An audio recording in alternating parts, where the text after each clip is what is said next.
क्या आपने कभी सोचा है कि सचमुच अपने मन को कैसे नियंत्रित किया जाए और एक्स्ट्रॉर्डिनरी बनने के लिए क्या करना पड़ता है? आज हम डेविड गॉगिन्स की अनोखे जीवन कहानी के माध्यम से उनकी बुक कांट हर्ट मी का अन्वेषण करेंगे। ये सिर्फ बुक नहीं है, बल्कि मेंटल स्ट्रेंथ और टॉलरेंस की एक मास्टर क्लास है। एक दुखद बचपन से नेवी सील और एक अल्ट्रा एंड्योरेंस एथलीट बनने तक डेविड की कहानी मानव आत्मा की शक्ति का प्रमाण है। जानने के लिए बने रहें कि आप भी कैसे अपनी बाउंड्रीज से परे जा सकते हैं और असंभव को हासिल कर सकते हैं। भरोसा करें, आप इस इनक्रेडिबल जर्नी का एक भी पल नहीं छोड़ना चाहेंगे। लेकिन उससे पहले मैं आप सभी को हमारे इस बुक पाथ हिंदी चैनल को सब्सक्राइब करके हमारे चैनल का एक महत्वपूर्ण हिस्सा बनने के लिए धन्यवाद कहता हूं, क्योंकि आपके एक सब्सक्राइब से मुझे ऐसी वीडियोस बनाने के लिए मोटिवेशन मिलती है। चलिए बुक में नजर डालते हैं। डेविड गॉगिन्स का मानना है कि ज्यादातर लोग अपनी एक्चुअल कैपेसिटी का केवल 40% ही उपयोग करते हैं। उनके अनुसार हम अक्सर अपनी नेचुरल एबिलिटीज का पूरा उपयोग नहीं कर पाते। अपने जीवन में डेविड ने बार बार साबित किया है कि वह खुद को और आगे धकेल सकते हैं, अपनी बाउंड्रीज को तोड़ सकते हैं और जो संभव लगता है उससे अधिक हासिल कर सकते हैं। अगर वह कर सकते हैं तो आप भी कर सकते हैं।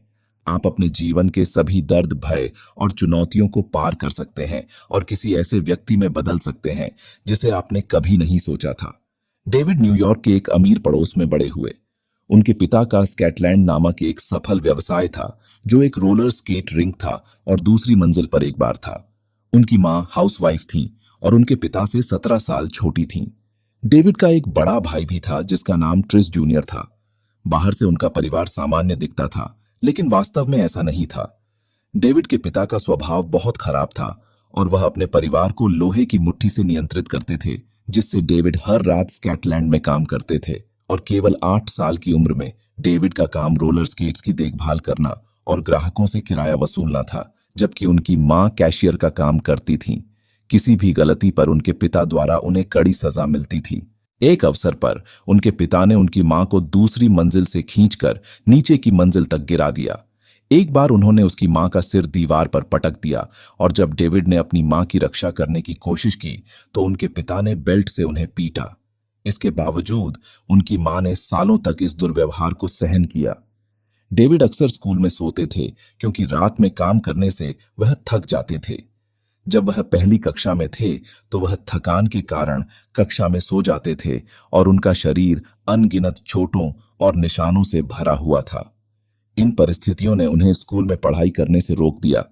आखिरकार एक दिन उनकी मां ने निर्णय लिया कि अब और नहीं।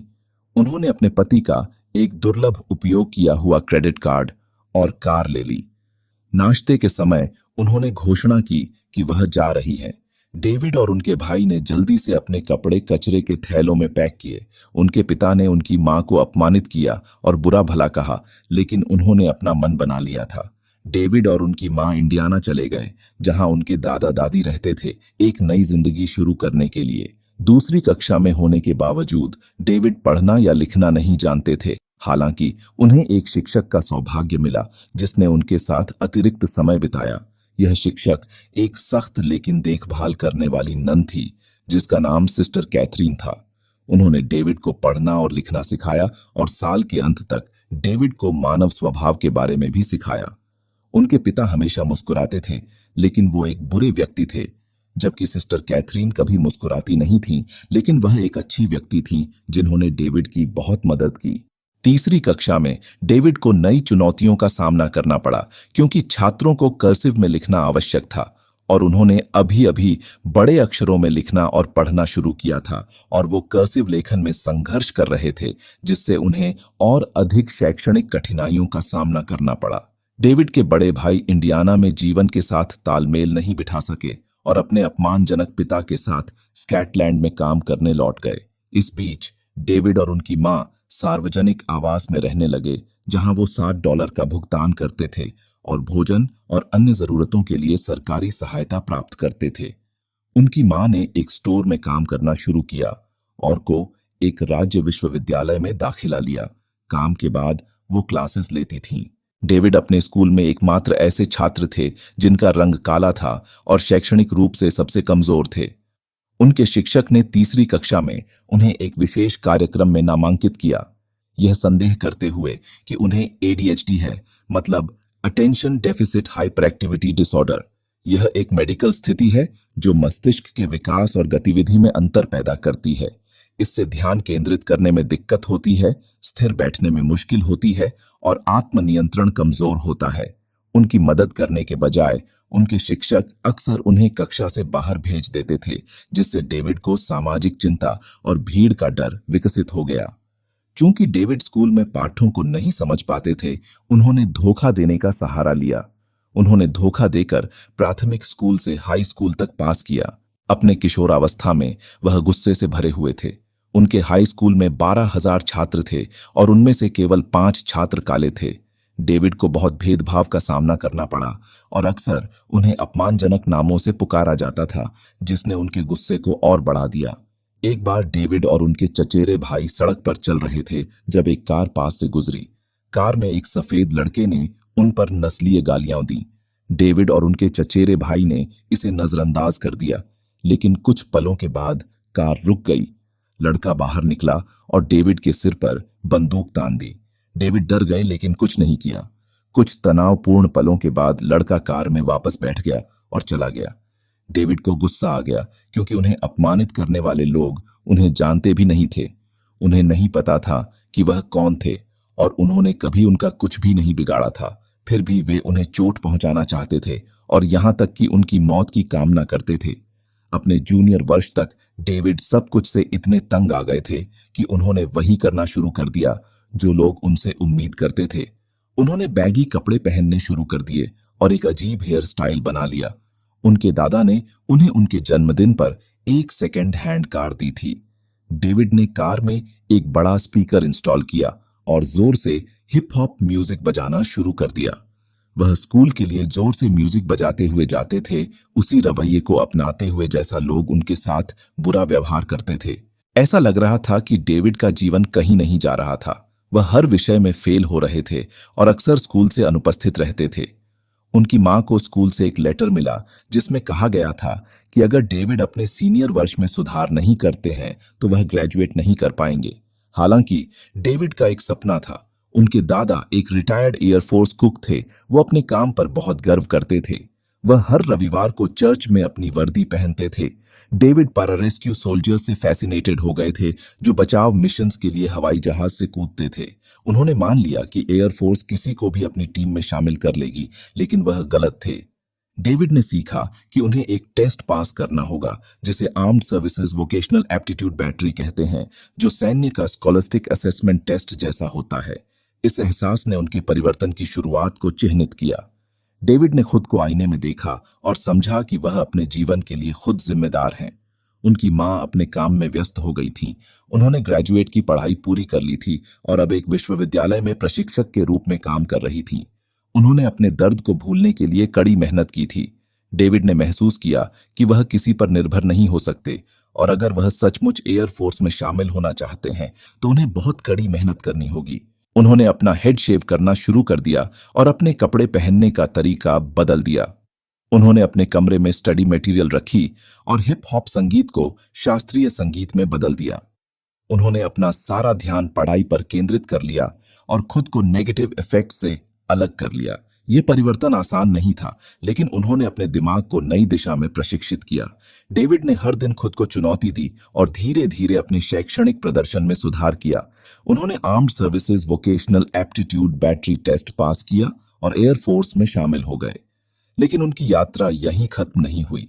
वो नाश्ते में एक केला खाकर 2 घंटे एक स्थिर साइकिल पर कार्डियो करते थे और armed services vocational aptitude battery test pass करने के लिए अध्ययन गाइड पढ़ी।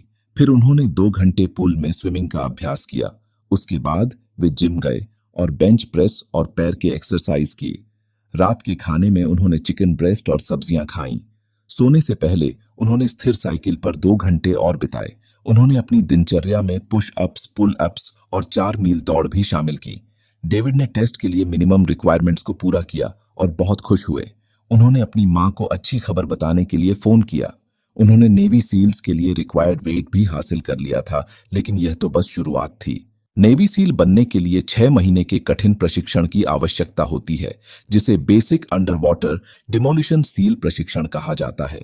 यह प्रशिक्षण 3 चरणों में विभाजित होता है: शारीरिक कंडीशनिंग, डाइविंग और लैंड वॉरफेयर प्रशिक्षण। केवल लगभग 20% उम्मीदवार ही सफलतापूर्वक बियर्ड्स को पूरा कर पाते हैं, क्योंकि यह न केवल उनकी शारीरिक शक्ति का परीक्षण करता है, बल्कि उनकी मानसिक टॉलरेंस और डिटर्मिनेशन का भी। डेविड ने 2 बार प्रशिक्षण में असफलता का सामना किया। पहली बार उन्हें डबल निमोनिया हुआ और दूसरी बार उन्होंने अपना घुटना तोड़ लिया। हालांकि उन्होंने हार नहीं मानी और तीसरी बार प्रयास किया। अंततः एक सील बन गए। उन्हें अंतिम मौका दिया गया और बताया गया कि अगर वह फिर से घायल हो गए तो उनकी यात्रा समाप्त हो जाएगी।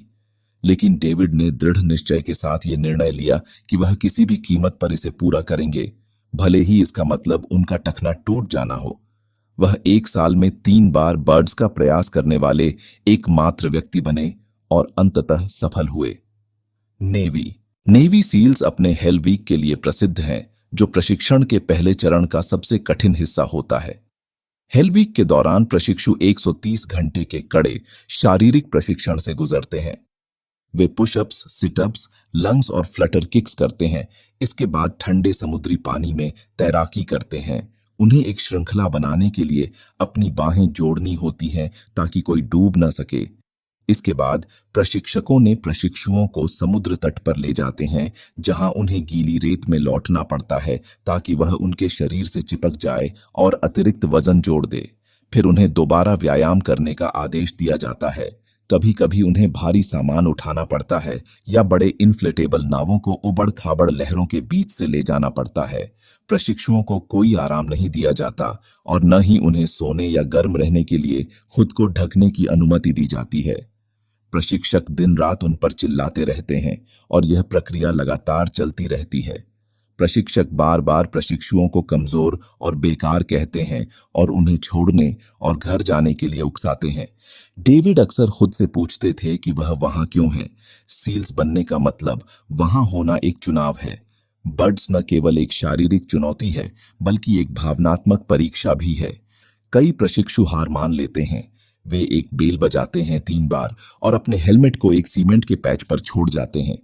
लेकिन डेविड उनमें से एक नहीं बनना चाहते थे। उन्होंने अपने दिमाग को शांत रखना सीखा। उन्होंने अपने प्रशिक्षकों को दिखाया कि न तो वह और न ही उनके साथी प्रशिक्षु टूट सकते हैं, चाहे चुनौतियां कितनी भी कठिन हो या अपमान कितने भी कठोर हों। डेविड ने 5 अन्य मजबूत पुरुषों के साथ एक समूह बनाया और उनमें से कोई भी हार नहीं मानी। एक परीक्षा में उन्हें अपने कंधों पर एक भारी इन्फ्लेटेबल नाव को 4 मील तक ले जाना पड़ा। प्रशिक्षक बैठे और कॉफी पीते हुए देखते रहे। डेविड को वे दुश्मनों की तरह लग रहे थे। कठिन व्यायामों से थके हुए डेविड ने अपने साथियों को प्रेरित किया। उन्होंने उन्हें प्रशिक्षकों को दिखाने के लिए कहा कि वे किस चीज से बने हैं। उन्होंने नाव को और ऊंचा उठाया, तेजी से दौड़े और नारा लगाया, आप हमें नहीं तोड़ सकते। डेविड ने इस मानसिकता को सोल्स लेना कहा, संदेह करने वालों को गलत साबित करना और उन्हें दिखाना कि आप कितने मजबूत हैं। बर्ड्स के तीसरे प्रयास के दौरान डेविड को छोड़ने के कगार पर थे। कठोर शारीरिक प्रशिक्षण के कारण उनके दाहिने टखने में फ्रैक्चर हो गया था। हर कदम असहनीय रूप से दर्दनाक था। डेविड ने एक दिनचर्या विकसित की। वह सुबह 300 बजे उठते, अपने टखने को मोटे मोजे और कई परतों की टेप से लपेटते, फिर एक और मोटा मोजा और अधिक टेप लगाते, फिर अपने जूते पहनते। उन्होंने यह दोनों टखनों के लिए किया। शुरू में दर्द असहनीय था, लेकिन अंततः उन्होंने कुछ महसूस नहीं किया। शारीरिक प्रशिक्षण के दौरान वह लगातार खुद को याद दिलाते रहते कि नेवी सील बनना उनका अंतिम सपना था और यह उनका आखिरी मौका था। इस पद्धति का उपयोग करके उन्होंने दर्द को सहन किया। दूसरे चरण में एक एक्सरसाइज के दौरान उन्हें अपनी कमर पर 16 पाउंड वजन और 80 लीटर पानी की टंकी बांधकर 100 मीटर तैरना पड़ा। इन चुनौतियों के बावजूद डेविड सफल हुए। प्रशिक्षण के अंतिम दिन प्रशिक्षकों ने उन्हें कई push ups, sit ups, burpees और फ्लटर किक्स करने के लिए कहा। फिर उन्हें गड्ढे खोदने और अपनी गर्दन तक दफन करने का आदेश दिया। डेविड इन व्यायामों के दौरान हंसने लगे। उन्हें अब यह यातनापूर्ण नहीं लगा। यह देखकर प्रशिक्षकों ने उन्हें गड्ढे से बाहर आने को कहा क्योंकि वे उनकी प्रतिक्रिया से प्रभावित थे। अंततः डेविड ने नेवी सील के रूप में ग्रेजुएट किया। उनकी मां ने सेलिब्रेशन में भाग लिया। वह नेवी सील के इतिहास में यह सम्मान प्राप्त करने वाले कुछ अफ्रीकी अमेरिकियों में से एक बन गए। एक कठिन बचपन से संघर्ष करते हुए पढ़ना लिखना सीखने से लेकर एक विद्रोही किशोर तक जो कम वेतन वाली नौकरियां करता था, डेविड ने खुद को एक सम्मानित नेवी सील में बदल लिया। वह अपने मन को नियंत्रित करके और विपरीत परिस्थितियों का सामना करके हर चुनौती को पार करना चाहते थे। डेविड के लिए यात्रा यहीं खत्म नहीं हुई। उन्होंने लगातार खुद को चुनौती देने के तरीके खोजे। उन्होंने आर्मी रेंजर स्कूल में दाखिला लिया और ऑनर मैन अवार्ड के साथ ग्रेजुएट किया। डेविड ने 2 साल तक हायरिंग अधिकारी के रूप में काम किया। स्कूल से स्कूल जाकर स्टूडेंट्स को अपनी कहानी बताई और उनको प्रेरित किया। डेविड का एक सफल करियर था, एक मैराथन एथलीट और ट्रायथलीट के रूप में। उन्होंने San Diego one day ultra marathon में भाग लिया, जहां उन्हें 24 घंटे में 100 मील दौड़ना था। डेविड ने इसे केवल 19 घंटे में पूरा किया। उन्होंने लास वेगास मैराथन और हर्ट 100 हवाई में भी हिस्सा लिया। डेविड ने इन मैराथन में इसलिए भाग लिया ताकि उन्हें बैडवाटर अल्ट्रा मैराथन के लिए निमंत्रण मिल सके। वह स्पेशल ऑपरेशंस वॉरियर फाउंडेशन के लिए पैसे जुटाना चाहते थे, जो शहीद हुए सैनिकों के बच्चों को स्कॉलरशिप्स प्रदान करता है। बैडवाटर अल्ट्रा मैराथन 135 मील की एक कठिन दौड़ है और इसे दुनिया की सबसे कठिन दौड़ माना जाता है। डेविड ने अपनी पहली कोशिश में 5वां स्थान हासिल किया और दूसरी में तीसरा। इस प्रक्रिया में फाउंडेशन के लिए $2 मिलियन जुटाए। अल्ट्रा मैराथन जीतने के बाद वो ट्रायथलीट बने। उन्होंने 2006 में अल्ट्रामैन वर्ल्ड चैंपियनशिप और 2008 में आयरन मैन वर्ल्ड चैंपियनशिप में भाग लिया। हमेशा की तरह उन्होंने अपने मन और शरीर को कठोरता से तैयार किया। सुबह जल्दी उठकर लंबी दूरी तक दौड़ते, घंटों तक तैरते और बाइक साइकिल पर पसीना बहाते। डेविड को इन दौड़ों के दौरान कई चुनौतियों का सामना करना पड़ा। कभी कभी खुद पर संदेह हुआ, लेकिन उन्होंने सभी कठिनाइयों के बावजूद संघर्ष किया। 2009 में डेविड ने रेस अक्रॉस अमेरिका के लिए प्रशिक्षण लिया, जो कई राज्यों के पार साइकिलिंग की दौड़ है। अपनी मील की दूरी रिकॉर्ड करते हुए उन्होंने देखा कि उनकी हृदय गति 150 बीट्स प्रति मिनट हो रही है, जिससे उन्हें अजीब महसूस हुआ। डॉक्टरों ने उन्हें एट्रियल सेप्टल डिफेक्ट ASD का जन्मजात रोग बताया, जिसमें हृदय में एक छेद होता है। डॉक्टर यह जानकर हैरान थे कि उन्होंने इतनी तीव्र शारीरिक गतिविधियों को इतने लंबे समय तक जीवित रखा। सर्जरी अनिवार्य थी और उनके दिल को पैच किया गया। पहली सर्जरी असफल रही, लेकिन दूसरी सफल रही। कुछ भी डेविड को रोक नहीं सका, यहां तक कि ASD भी नहीं। उनका अगला लक्ष्य था 24 घंटे में सबसे अधिक पुलअप्स के लिए गिनीज वर्ल्ड रिकॉर्ड तोड़ना। रिकॉर्ड 4020 पुलअप्स का था। डेविड अपनी पहली और दूसरी कोशिश में असफल रहे। शर्मिंदगी, अपमान और निराशा महसूस हुई, लेकिन उन्होंने हार नहीं मानी। उन्होंने कठिन अभ्यास किया और पूरी तैयारी के साथ तीसरी कोशिश की। डेविड ने तीसरी कोशिश में 4030 पुलअप्स केवल 17 घंटे में पूरे किए। यह रिकॉर्ड 2014 तक कायम रहा। आज डेविड ट्विटर और इंस्टाग्राम पर अपने अनुयायियों के लिए फिटनेस प्रेरणा है। उन्हें अक्सर विश्वविद्यालयों और कॉरपोरेट कार्यक्रमों में प्रेरणा देने के लिए आमंत्रित किया जाता है।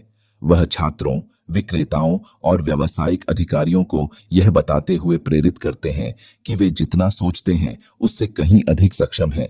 वह जोर देते हैं कि किसी को खुद के लिए सीमाएं नहीं बनानी चाहिए, क्योंकि फोकस और डिटर्मिनेशन के साथ वे वह सब कुछ हासिल कर सकते हैं जो वे कभी असंभव समझते थे। हमें उम्मीद है कि आपको यह उतना ही इंस्पिरेशनल और मोटिवेशनल लगा जितना हमें लगा। याद रखें, डेविड की कहानी हमें सिखाती है कि जीवन चाहे कितना भी कठिन क्यों न हो, हम सब में इसे पार करने और दूसरी तरफ से मजबूत होकर बाहर निकलने की शक्ति होती है। अगर आपको यह समरी पसंद आया हो तो हमारे वीडियो को लाइक, शेयर और चैनल को सब्सक्राइब करना न भूलें। और अगर आपने यहाँ तक बुक को सुना है तो एक कमेंट जरूर करें। अपनी बाउंड्रीज को धकेलते रहें और बाधाओं को चुनौती देते रहें। हमारे साथ can't hurt me book summary सुनने के लिए धन्यवाद।